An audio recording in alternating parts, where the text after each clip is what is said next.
This is the Seth Mila Program. I have a bit of a confession to make.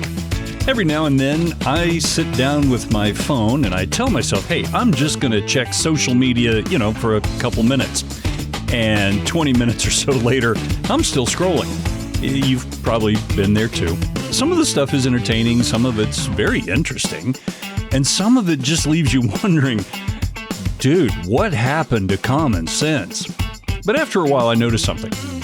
For every story that kind of makes us shake our heads, I have to believe there are hundreds, maybe even thousands of stories that we never see, we never hear about. Stories about ordinary people quietly helping somebody else. No phones, no social media, no headlines, you know what I'm saying? No expectation of recognition. Just one person deciding to make another person's life a little better. So today, I'd like to introduce you to 6 people whose names you probably have never heard, but whose decisions made someone else's life a lot better. Their stories remind me of something that, could slip, right? Could slip your mind. Sometimes the people who had the greatest impact on another person's life are the ones nobody ever expected. Okay, so maybe I should make another confession. I was not the best student when it comes to history, which is really weird because I love it now. I like to find historical biographies and autobiographies and that kind of stuff. I'm fascinated, but I guess when you're in school, it's you got to remember this, you got to remember that, regurgitated on the test, and it loses its connection. It loses its excitement. History books usually tell us all about the presidents and military leaders, the famous athletes and so forth. And those people certainly deserve their place in history, no doubt. But I've also discovered there's another kind of history. It's the history of ordinary people. People who never expected to become famous. People who didn't chase after that dream. People who simply saw that there was a need and decided that they had an idea that could help. And kind of what strikes me is that none of these people that we're going to talk about knew where that one decision would actually lead them. They weren't trying to make history. They were simply, taking the next step. And today, our program is about 6 people just like that. A teacher, a chef, a laborer, all different lives, different circumstances, but one thing in common. Each of them saw an opportunity to make someone else's life better, and they chose not to walk away. How many lives have been changed throughout history by people whose names most of us will never know? So I think you're going to enjoy meeting these 6 rather remarkable individuals. And so let's get started. Let's begin with a man who simply wanted to help a group of children. His name is Nicholas Winton. And just like a lot of people, he spent a lot of time looking forward to a vacation. So in December of 1938, the young English stockbroker packed up his bags for what was supposed to be a very relaxing ski trip to Switzerland. Wouldn't that be nice? I'm just going to pack my bags and head to Switzerland, baby. Yeah. Okay, not the right accent. Anyway, moving on. So he was getting ready to head off to Switzerland, and instead, he received a phone call from a friend of his. His friend said, "Do not come here." He said, "Go to Prague. Go to Prague." Now keep in mind, this is 1938. What's happening in 1938? There was a group of people that decided maybe they wanted more of the world than they had at the time. Yeah, Europe was changing quite a bit. Nazi Germany had already annexed Austria at this time and was beginning to tighten its grip on neighboring countries. Thousands of Jewish families had fled their homes and crowded into makeshift refugee camps, uncertain of what tomorrow would bring. Now again, Nicholas was a stockbroker. He was not a politician. He was not a military officer, and he wasn't even part of an organized relief organization. He's simply just a young businessman who decided to see if he could help. So off to Prague he goes, and what he found there broke his heart. Parents were desperate. Children faced a very uncertain future. And let's be honest, time was running out for many, many people. Nicholas returned to England after being in Prague and helping out in any way that he could at the time. But he returned to England carrying this burden on his heart that he just could not shake. Now, most people would have assumed there was very little that they could do. Nicholas may have even thought, there's not really anything more that I can do. But actually, his thoughts were quite different. Working from a small desk in his home, he began to contact governments. He began raising money, finding foster families, completing paperwork, and arranging transportation. None of this is glamorous, right? It was very long days, late nights, and hundreds of small details that had to come together perfectly. And then, one train at a time, children began arriving safely in England. By the time the war was officially underway, Nicholas Winton had helped rescue 669 children who otherwise faced almost certain death during the Holocaust. And here's something quite remarkable about this story. He told practically no one. The records were packed away in his attic where they remained for 50 years or so. Even his wife had no idea what he had done until she stumbled across an old scrapbook filled with names and photographs and letters. In 1988, we're going to fast forward now, 1988, Nicholas was invited to sit in the audience of a BBC TV program. And he thought, this is just an ordinary show. But it was not ordinary. Far from it. The host of the program asked if anyone in the audience owed their life to Nicholas Winton. The woman beside him stood up. Then another. Then another. Soon, nearly the entire audience was on its feet. They were the children he had rescued, all grown up now. Many had brought their own children and grandchildren. One ordinary decision, made 50 years earlier, had quietly echoed through the generations. Nicholas Winton never set out to become famous. He simply refused to believe that helping was someone else's responsibility.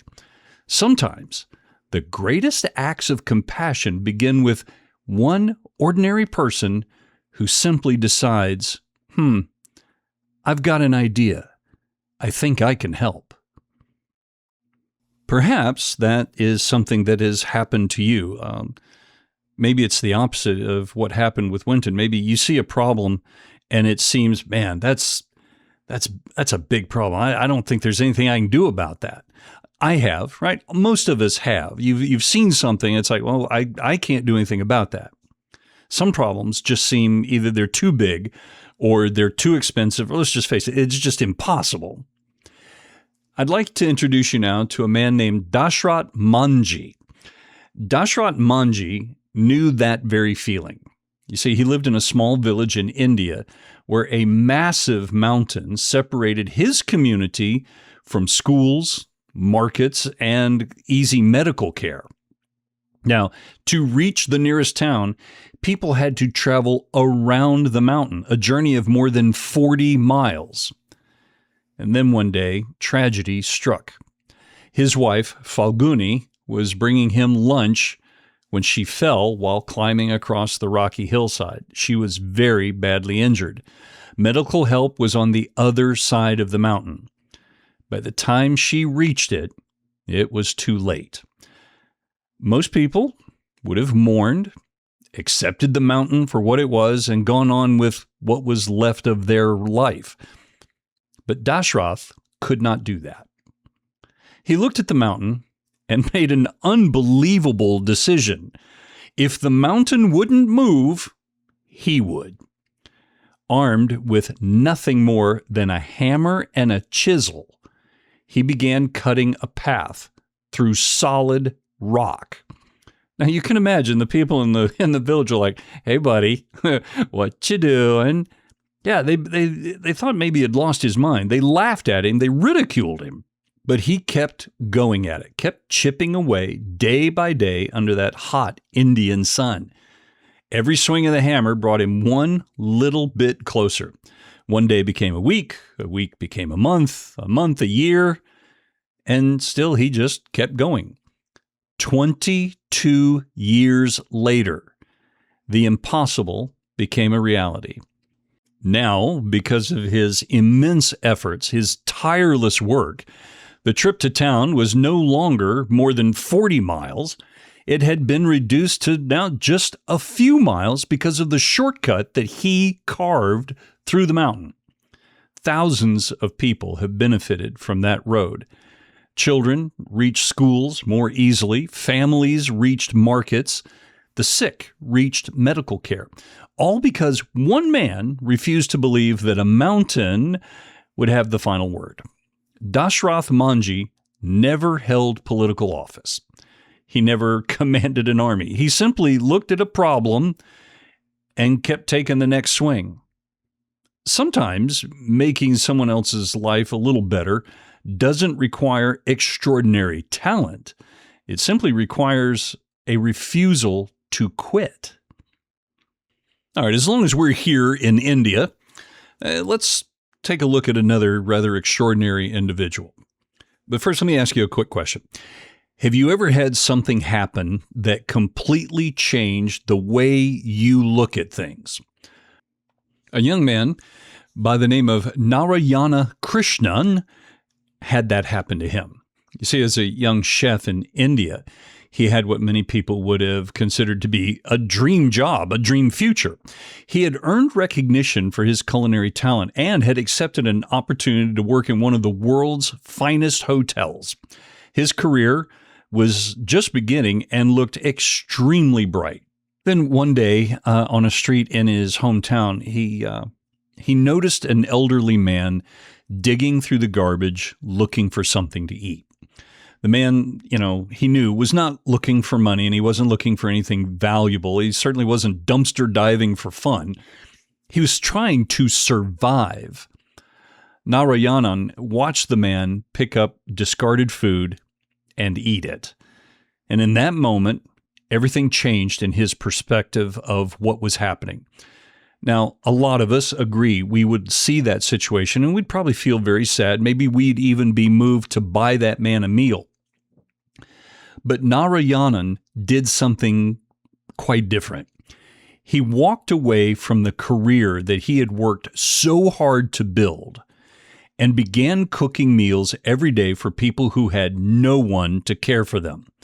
The homeless, the abandoned, the forgotten. Day after day, year after year, he prepared food. He served meals. He washed dishes. And then he got up and did it all again the very next day. Eventually, he founded an organization called Akshaya. I believe that's how you pronounce it. That organization provided food, care, dignity to thousands of people who would have been overlooked in that community and in that society. One of the things that really impresses me about this story is that it's not that he became well known, it's that he kept showing up. One meal, one person, one day at a time. Sometimes making someone's life a little better doesn't begin with this grand plan. Sometimes it simply begins with seeing someone or a group of someones that everyone else seems to have developed the ability to ignore. With those two stories, I know that one of the things that might be coming to your mind right now is like, wow, that's great. These two individuals made these sacrifices, but we don't know what it cost them. An individual that decides to spend his entire life with a hammer and chisel cutting a path through a mountain to reach medical care and other facilities for the village. How did he live? My understanding is that even though there were people that ridiculed him, there were also people that helped him. The other gentleman, while he gave up a very lucrative career as a chef, there were still ways that he could make money and find support. Remember, he started a foundation to help his cause that he developed.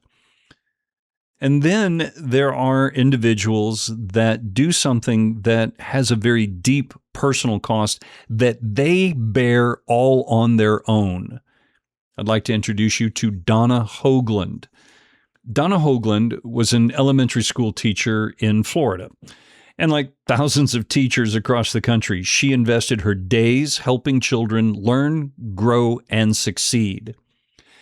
If you have never had the opportunity to talk directly to a teacher, to find out what it is they do, what they sacrifice, and how much they give to their classrooms, to their students, to their career, you should. It's quite an eye-opener. Anyway, she learned that one of her students' mothers was facing kidney failure. The family desperately needed a donor. Most of us would have felt some compassion. Many of us probably would have begun praying and asking that God lead the right person, the right donor to that family so that that individual could be healed. Donna, however, may have done all of that, but she also asked a different question of herself. What if that someone is me? And, as you might guess, testing revealed that she was indeed a match to donate her kidney to her student's mom. That meant surgery. That meant recovery time, time away from work. And it also meant accepting the risk that comes with donating one of your kidneys. They're important. You need them. God designed us to have two. She didn't have to do it. No one expected her to. No one pressured her. But she did it. And the transplant was successful. A mother was given another chance at life. A child was given more years with his mom. And a family was given hope. Donna Hoagland didn't invent anything. She didn't build anything. She didn't walk away from her career. She simply gave away something that she already had so someone else could keep living. Sometimes making someone else's life a bit better isn't about doing something extraordinary. Sometimes it's about giving something you can never get back because someone else needs it more. A bit earlier, I think I asked if there was ever a situation where you saw something that was a problem or an issue and you thought to yourself, yeah, maybe I could do something about it, but you thought maybe you didn't have the resources. I think I posed that. I want to introduce you to a gentleman that kind of went through the exact same thing. His name's Garrett Morgan. And Garrett Morgan lived in Cleveland, Ohio, back in the early 1900s. He earned a living repairing sewing machines and eventually, opened his own shop. But wherever he went, he was one of those individuals that kind of noticed if there was a problem. He was one of those that thought bigger than his own surroundings. He noticed problems that other people perhaps had just simply learned to live with, right? Well, there's nothing we can do about it. Just gotta trudge on. One of the problems that he noticed was fire. Well, more the smoke that fires created. Smoke at that time was claiming a lot of lives because firefighters had no safe way to breathe inside of burning buildings. Garrett wondered if there was a better way of doing things. I'm kind of thinking, those horrible TV commercials, there's got to be a better way. Well, Garrett was one of those. He thought, yeah, there's got to be a better way of doing this. Now, a lot of us would like, hope somebody figures it out. Well, Garrett went to work, and he did. He figured it out. He invented a way for firefighters to have fresh air and be able to breathe when they were in smoke-filled buildings. And that saved a lot of lives, mostly firemen and the people that they were trying to rescue. And you would think, well, I just figured out a way to help firefighters breathe in buildings. I'm kind of a hero. I don't know if you know that or not, but I'm going to just rest on my laurels now and relax. That's not him. Again, he's the kind of guy that thought outside of his surroundings. He saw the bigger picture. He saw problems. And one of the other problems that drew his attention was car accidents. Now, at the time, cars were becoming more and more common. And as you can imagine, more cars, more accidents. And what he noticed is that traffic signals at the time were confusing and kind of dangerous. Garrett asked a simple question: what could make this better? His answer became an improved traffic signal. I think it's the yellow light, right? The yellow light between the go and the stop. It's a warning phase between the stop and the go, giving drivers a bit of time to react before traffic moved again. Okay, to help explain a little bit, you're approaching an intersection. The light is green, and then it turns yellow. And if you're like me, a good law-abiding citizen, you floor it so that you can make it through the intersection before that's not what you're...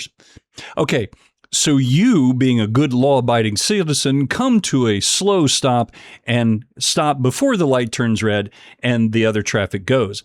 Well, if there's not that yellow light, as soon as your light goes red, the other traffic going across, their light goes green. And for those people that would have punched it and run the light, you can imagine there were several accidents. But because of Garrett coming up with the yellow light, that in-between section, you had the warning of, hey, light's about to turn red. Maybe you should slow down and stop so that you don't have an accident. That's what he did. And to be honest with you, I'm kind of glad he did. I use that invention every day. Not so much the breathing in smoke-filled rooms, although when I cook steak and other things that's another conversation we'll come through at another time. Anyway, so he refused to ignore the problems that he saw, that he thought he could fix, that he could come up with a solution. If nothing else, he tried. And last week we talked about all the people that had these great successes, but all the failures that came along with it. I guarantee you, when he was working on some of these ideas, there were a lot of failures that came before his success. Sometimes making someone else's life better begins with asking a simple question: how could this be better? And then having the courage to try to do something about it. In preparing how to introduce the next person we're going to talk about, his name is William Still, I was thinking about the fact that in my radio career, I have uprooted the family and moved around the country. I have, I've lived in several different areas, and that has meant, in some circumstances, losing touch with friends. When I graduated high school, I moved to Montana for 2 or 3 years. I lost touch with some really, really good friends. Back in my day, we didn't have internet. We didn't have cell phones. The best I could do is every once in a while pay for a long distance call or write letters. And I'm not a great letter writer. Moving around for my career later in life, losing track with some friends, you just lose touch. Fortunately, social media and so forth has helped me regain some of those relationships. And when I have found somebody that I had lost touch with, it happened just a couple weeks ago. Got in contact with a guy I went to high school with, and we ended up going to lunch and kind of, rekindling the friendship and getting to know each other again. It's fantastic. It's absolutely fantastic. But William Still was his experience about finding people that had lost touch is more significant. You see, he lived in Philadelphia during one of the very dark chapters in American history. Slavery had torn countless families apart. Parents were separated from their kids, brothers from sisters, husbands from wives. Many people believed that they would never see their friends or loved ones ever again. Now, William Still could not change the entire system, but he could help one person at a time. As an active member of the Underground Railroad, he welcomed men and women who had escaped slavery and were searching for freedom. He himself was a freed slave. But in this process, William did something many others did not think to do. Many others didn't have the ability to do what he did. You see, William carefully listened to the stories of those that he was helping. He listened, and he carefully wrote down names, places, family connections, and as much of the stories that people shared as he could. At the time, those notes didn't seem especially important, but years later, they became priceless. And because of the records William faithfully kept, families who had been separated for years, even decades, were able to find one another once again. Then something happened that I bet William never even imagined, and probably didn't expect. His very own older brother, Peter, had escaped slavery years earlier and was searching for the family that he had been forced to leave behind. Neither brother knew the other was alive. But through the very records that William had so faithfully kept, the two brothers found each other once again. The man who had spent so much of his life helping other families reunite was himself reunited with his own brother. Think about that moment. A mom discovering her child was alive, a brother embracing the sibling he thought he would never see again, a family reunited after believing they had been lost forever. William Still never knew how many lives those notebooks that he had would touch. He simply believed that every person's story mattered enough to be remembered. Sometimes making someone else's life better isn't about changing the entire world. Sometimes it's about making sure one person is never forgotten. In thinking back over these 6 stories, I believe they all began the same way. Not with fame, not with wealth, and not with extraordinary ability. They all began, however, with one person noticing that something wasn't right, and then deciding to do something about it. Nicholas Winton noticed frightened kids. Dashrath Manji saw a mountain standing between people and a better life. Donna Hoagland saw a family that needed hope. Narayan Krishnan couldn't ignore a hungry man. Garrett Morgan saw problems that could be solved. William Still believed families deserved to be together again. None of these people knew how their story would end. They simply took the next step. I've often heard it said, if your dreams don't scare you, they aren't big enough. Whether someone actually said those exact words or not, I think there's a lot of truth behind that thought. The dreams and ideas that have the greatest potential often seem far bigger than we are.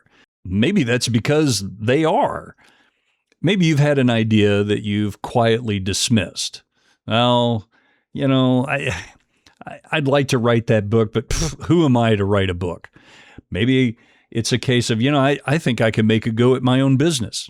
Maybe it's just a burden on your heart that you can't quite explain. You can't quite figure out exactly what it is. Maybe it's a need that you've noticed that other people seem to walk right by. I encourage you to not ignore that too quickly. It may never make you famous, probably won't. It may never make the history books. But if it makes someone else's life a bit better, I think it's worth taking the first step. Who knows? Years from now, someone else's story may be completely different simply because you chose to act on that dream, that thought that is on your heart right this very minute. And now it's time for Random Facts. In a small area of Ilha Grande, Brazil, back in 2011, retired bricklayer Yao Pereira de Souza found an oil-covered penguin dying on a beach. He cleaned up the bird, fed the bird before releasing it back to the ocean. The penguin, whom he named Dindim, had other plans.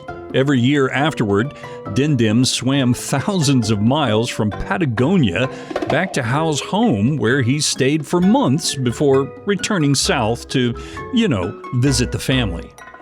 And in New York around 2014, 3 college roommates bought an old couch from a Salvation Army store for about $20. And while relaxing one evening, eating pizza, watching a movie, they noticed one of the cushions, a couple of them actually, felt kind of lumpy. They started searching the cushions, a little cautious about what they would find. What they found was $43,000 in cash. After finding this name of the elderly widow who had unknowingly donated the couch and her life savings, they returned every penny. That very, very grateful woman rewarded them with $1,000.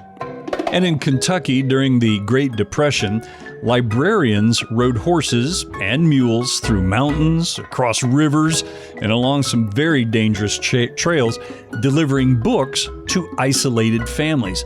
Some traveled more than 100 miles each week, carrying saddlebags full of books. And in Brownsburg, Indiana, last year, during a very heavy snowstorm, pizza delivery driver Connor Stefanoff couldn't drive the final stretch to a customer's house. So he parked his car and walked about a half a mile through deep snow to deliver the pizza. And then after learning he'd only received a very small tip, local police shared his story.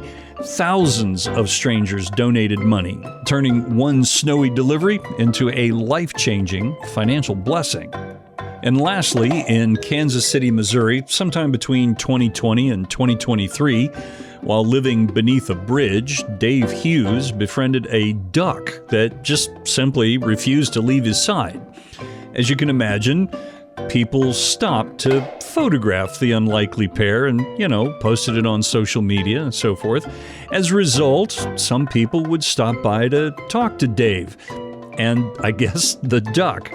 Well, those conversations led to some friendships, donations, some temporary housing, and eventually helped Hughes completely rebuild his life. This has been today's edition of 1, 2, 3, 4, 5. Random Facts.